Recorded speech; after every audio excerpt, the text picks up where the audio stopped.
9월 8일 금요일 회막에서 봉사할 사람들이란 제목으로 민수기 4장 34에서 49절의 말씀입니다. 사랑의 하나님 감사합니다. 오늘도 말씀 묵상의 시간을 주심에 감사합니다. 이 시간을 통하여서 하나님의 말씀이 들리고 복음이 들리기 원합니다. 말씀대로 믿고 살고 누리는 인생이 되게 하시고 이 시간도 우리와 함께하여 주시옵소서. 감사드렸고 예수님의 거룩하신 이름으로 기도드립니다. 아멘. 본문의 말씀입니다.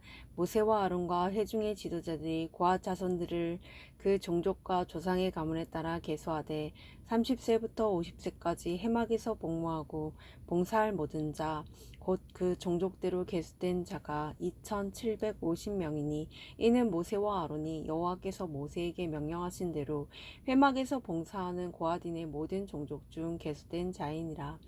게르손 자손 중 그 종족과 조상의 가문에 따라 계수된 자는 30세부터 50세까지 해막 봉사에 참여하여 일할 만한 모든 자라. 그 종족과 조상의 가문에 따라 계수된 자는 2630명이니 이는 모세와 아론이 여호와의 명령대로 해막에서 종사하는 게르손 자손의 모든 종족 중 계수된 자니라. 무라리 자손의 종족 중 그 종족과 조상의 가문을 따라 계수된 자는 30세부터 50세까지 해막에서 복무하고 봉사할 모든 자라. 그 종족을 따라 계수된 자는 3200명이니 이는 모세와 아론이 여호와께서 모세에게 명령하신 대로 무라리 자손들의 종족 중 계수된 자니라. 모세와 아론과 이스라엘 지휘관들이 레위인을 그 종족과 조상의 가문에 따라 다 계수하니 30세부터 50세까지 해막 봉사와 매는 일에 참여하여 일할 만한 모든 자 곧 그 계수된 자는 8580명이라. 그들이 할 일과 짐을 매는 일을 따라 모세에게 계수되었을 때 여호와께서 모세에게 명령하신 대로 그들이 계수되었더라. 아멘. 도움말입니다. 고앗은 레위의 둘째 아들로 모세와 아론의 할아버지이며 고앗 자손은 성소의 주요 성물들을 관리하는 책임을 맡았습니다. 게르손은 레위의 장자로 게르손 자손은 성막의 장막과 그 덮개, 성막 휘장, 제단 사면, 뜰의 휘장 등을 관리하는 책임을 맡았습니다. 무라리는 레위의 막내 아들로 무라리 자손은 성막의 골조를 이루는 널판과 구조물을 관리하는 책임을 맡았습니다. 본문 요약입니다. 하나님이 명령하신 대로 모세와 아론과 회중의 지도자들이 해막을 위해 일할 만한 모든 자를 고앗, 게르손, 무라리 종족별로 계수합니다. 그들은 30세부터 50세까지 남자로 모두 8580명입니다. 그들은 각자 자신들이 할 일과 짐을 매는 일을 따라 모세에게 계수됩니다. 오늘의 중보기도입니다. 우리 자녀들이 하나님이 맡기신 거룩한 사명을 온전히 감당할 수 있도록 지혜와 능력을 주옵소서. 아멘. 본문 해설입니다. 첫 번째, 일할 만한 모든 자.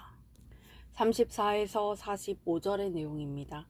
해막의 일을 맡을 30세부터 50세까지의 레위인이 종족별로 계수됩니다. 성소 기물을 담당할 고앗인은 2750명, 해막의 외장을 담당할 게르손인 은 2630명, 해막의 골조를 담당할 무라리인은 3200명입니다. 30세 이상 50세 이하의 모든 남자가 일할 만한 사람으로 뽑힙니다. 이처럼 주의 거룩한 일을 섬기고자 필요한 것은 특별한 재능이나 조건이 아닙니다. 주님이 정하신 방식으로 불러 세우시는 모든 사람이 일할 만한 자입니다. 적용 질문입니다. 주께서 내게 맡기셨음에도 나는 일할 만한 사람이 아니야 라며 주저하고 있는 일은 무엇입니까? 두 번째, 계수된 자 46에서 48절의 내용입니다. 해막에서 봉사할 만한 자로 선택된 레위인은 모두 8580명입니다. 이는 레위인 총 22,000명에 비하면 적은 숫자입니다. 하나님의 소유로 선택된 자들은 많지만 막상 하나님의 일을 위해 헌신하고 봉사하도록 부름을 받은 사람은 소수입니다. 지금 내게 맡기신 직무도 그렇습니다. 내가 바라고 원하는 일이 아닐지라도 하나님이 선택하여 부르셨기에 영광스러운 자리입니다. 나의 자격이나 공로로도 설 수 없는 곳에 주님이 특별한 은혜로 나를 세워주셨습니다. 적용 질문입니다. 하나님이 나를 선택하여 맡기신 직무는 무엇입니까? 그 자리에서 감사함으로 충성을 다해 섬기고 있습니까? 세 번째, 할 일과 매는 일 49절의 내용입니다. 이스라엘 12지파 중 특별히 선택된 레위 지파 중에서 다시 선발된 8,580명은 가장 거룩한 예배와 해막에 관한 일을 맡아 영광스러운 직분을 맡았습니다. 하지만 그들이 실제로 하는 작업은 고상한 일이 아닙니다. 재물을 잡아 바치고 그 기구와 자리를 씻어 관리하고 이동할 때마다 손과 발을 움직여 해막을 거두고 펴며 어깨로 짐을 매는 일입니다. 이처럼 가장 거룩한 사명은 높은 자리에 앉는 것이 아니라 섬기는 책임을 지는 것입니다. 적용 질문입니다. 나의 성화와 가정의 구원을 위해 손과 발을 움직여 섬겨야 할 일과 어깨로 메어야 할 거룩한 짐은 무엇입니까? 오늘 기도하기는 가정과 교회에서 제게 맡기신 사명이 있음에도 재능과 여유가 없다는 핑계로 피하려고 했던 것을 회개합니다. 이제는 주님의 동력자로 부르신 은혜에 감사하여 충성스럽게 사명을 감당할 수 있게 도와주옵소서. 십자가 지신 주님을 따라 저도 사명의 짐을 잘 지게 하옵소서. 아멘. 묵상 간증입니다. 나의 잘못된 계수법이란 제목으로 오세훈님의 말씀 적용글입니다. 이혼 가정에서 장녀로 자란 저는 대학생 때부터 줄곧 혼자 선택하고 결정하는 게 익숙했습니다. 그것이 홀로 3남매를 키우는 어머니를 힘들게 하지 않는 일이라 생각했기 때문입니다. 그렇게 저는 무엇이든 주변에 물어보기보다 내 생각과 판단을 의지하며 살았습니다. 그러다 작년에 있었던 일입니다. 학원 원장인 저는 세상 성공을 바라며 잘되던 학원을 접고 눈에 좋아 보이는 애국 같은 도시로 이전에 개원했습니다. 하지만 기대와 달리 학원 운영은 쉽지 않았습니다.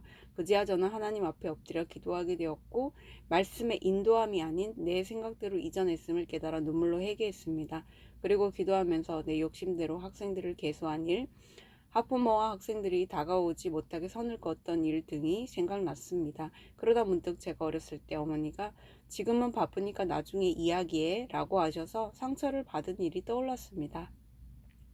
이후 마음으로 어머니를 가해자라 부르짖어 왔지만 실은 제가 학부모와 학생들 그리고 어머니에게 가해자였음을 깨닫고 회개하는 은혜를 받았습니다. 이후 청년부 소그룹 모임에서 저의 고민을 나눈 뒤 말씀의 인도함으로 애국 같은 학원을 정리하고 지금의 학원으로 이전했습니다. 저는 부모님의 이혼을 인생의 걸림돌이라 여기며 피해의식에서 벗어나지 못했던 사람입니다. 그러나 말씀으로 내가 가해자임을 깨닫고 난 다음에는 어머니께 이혼 후 그동안 저희를 키우느라 고생하셨어요 라고 말할 수 있게 되었습니다. 또 몇 년 전에는 교회 뜰만 밟으시던 아버지도 공동체에 속해 지금까지 소그룹 모임에 참석하고 계십니다.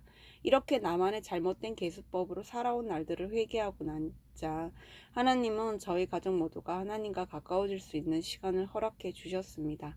이제는 날마다 큐티하며 저의 교만과 욕심을 내려놓고 여호와께서 명령하신 대로 살기를 소망합니다. 이분에 적용하기는 학원에서 학부모와 학생들에게 마음의 선을 긋지 않고 사랑으로 대하겠습니다. 부모님 이혼의 상처로 힘들어하는 지체들에게 저의 수치를 나누겠습니다. 입니다.